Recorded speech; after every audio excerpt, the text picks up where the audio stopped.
प्यारे विद्यार्थियों, सुप्रभात। मैं संस्कृत शिक्षिका सुमन सहाय हूँ। मैं आप लोगों को संस्कृत पढ़ाने जा रही हूँ। संस्कृत पढ़ाने से पहले मैं संस्कृत की परिभाषा आप लोगों को बता रही हूँ। संस्कृत की परिभाषा है परिष्कृतम परिशुद्धम व्याकरण आदि दोष रहितम यत् तत् संस्कृतम। अर्थात कहने का अर्थ है कि जो भाषा व्याकरण आदि के दोषों से रहित, पूर्णतः शुद्ध एवं स्वच्छ हो, उसे संस्कृत कहते हैं। अब मैं भाषा की विशेषता बता रही हूँ कि संस्कृत भाषा की क्या विशेषता है। तो संस्कृत भाषा एक ऐसी भाषा है जिससे हमारे चरित्र का निर्माण होता है। यह मानव धर्म एवं भारतीय संस्कृति के अभ्युदय की भाषा है। इसे देववाणी भी कहते हैं। तो हम अपनी देववाणी भाषा को ध्यान से पढ़ेंगे और समझेंगे। तो आगे मैं यही बता रही हूँ कि जिस पुस्तक को मैं पढ़ाने जा रही हूँ उस पुस्तक का नाम रुचिरा तृतीयो भागा है। रुचिरा तृतीयो भागा का प्रथम पाठ सुभाषितानी है। सुभाषितानी शब्द किसे कहते हैं, पहले इसके बारे में समझ लेते हैं। तो सुभाषितानी जो शब्द है उसका मूल शब्द सुभाषित है। यह दो शब्दों के मेल से बना है, सु और भाषित। सु का अर्थ होता है सुंदर और भाषित का अर्थ होता है वचन, अर्थात सुंदर वचन।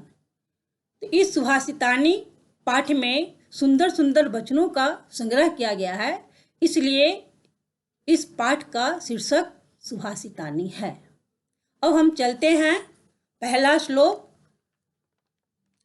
गुणा गुणेषु गुणा भवन्ति ते निर्गुणं प्राप्य भवन्ति दोषा सुस्वादु तोया प्रभवन्ति नद्या समुद्रमासाध्य भवन्त्यः पेया।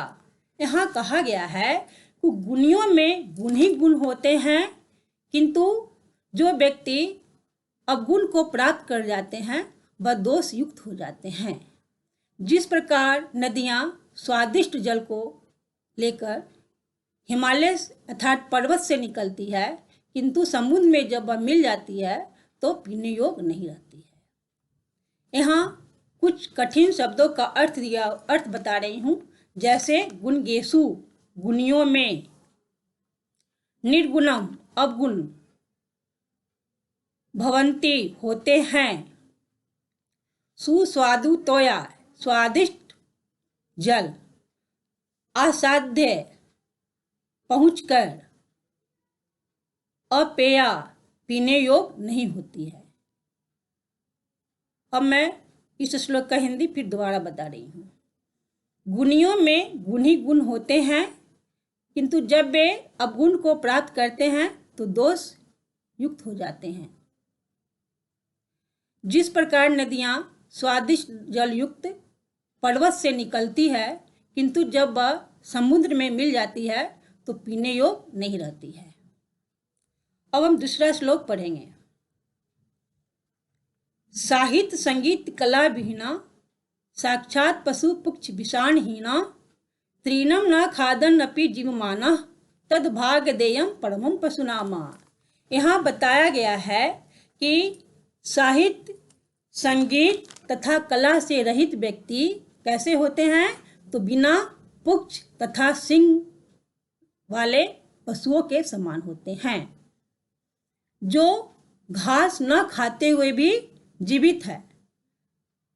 और यहाँ ये भी बताया गया है कि ये जो घास नहीं खाते हैं, यह पशुओं के लिए बहुत ही सौभाग्य की बात है।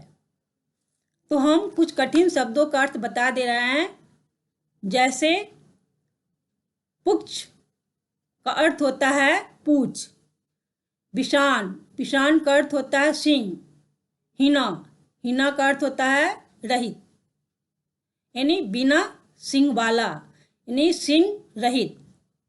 तृणम का अर्थ होता है घास, तृणम का अर्थ होता है घास, जीव माना जीवित रहते हैं, परमम बड़ा। फिर मैं इसका हिंदी बता दे रही हूँ। साहित्य संगीत तथा कला से रहित व्यक्ति पूंछ तथा सींग से रहित पशु के समान होते हैं, जो घास न खाते हुए भी जीवित हैं, और यह उन पशुओं के लिए बड़े ही सौभाग्य की बात है। अब हम तीसरा श्लोक पढ़ते हैं।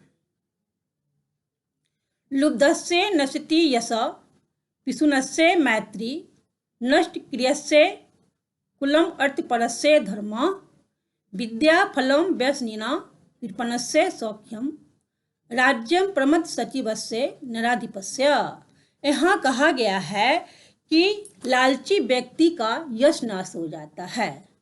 चुगलखोर अर्थात चुगलखोरी करने वाले व्यक्तियों की मित्रता नष्ट हो जाती है। जिसके कर्म नष्ट हो गए हैं उसका कुल नाश हो जाता है। धन को महत्व देने वाले व्यक्तियों का धर्म नष्ट हो जाता है। बुरी लत वालों का विद्या का फल नष्ट हो जाता है। कंजूस व्यक्तियों का सुख नष्ट हो जाता है। और जिस राज्य में राजा का मंत्री प्रमाद से भरा हुआ हो, उस राजा का राज नष्ट हो जाता है। यहाँ कुछ कठिन शब्द है, जैसे लुब्धस्य लालची का, पिशुनस्य चुगलखोर की, मैत्री मित्रता, अर्थपरस्य जो धन को अधिक महत्व देता है, व्यसनीना बुरी लत वालों का, कृपणस्य कंजूसों का, सौख्यम सुख, सचिवस्य मंत्री का, नराधिपस्य राजा का। अब मैं फिर से इसका हिंदी बता दे रही हूँ। लालची व्यक्ति का यश नाश हो जाता है। चुगलखोरों का मित्रता नष्ट हो जाती है। जो वैसे व्यक्ति जो क्रिया करने योग्य न हो, वैसे क्रिया को करने वाले व्यक्ति का कुल नष्ट हो जाता है। धर्म को अधिक महत्व देने वाले व्यक्ति का धर्म नष्ट हो जाता है। बुरी लत वालों का विद्या का फल नष्ट हो जाता है। कंजूस व्यक्ति का सुख नष्ट हो जाता है। तथा जिस राज्य में राजा का मंत्री प्रमद से भरा हुआ हो, उस राजा का राज नष्ट हो जाता है। अब हम चौथा श्लोक पढ़ेंगे।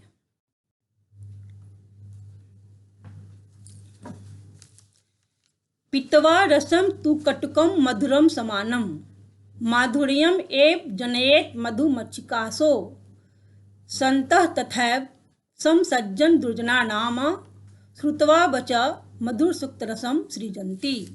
यहाँ पित्वा में कत्वा प्रत्यय का प्रयोग किया गया है।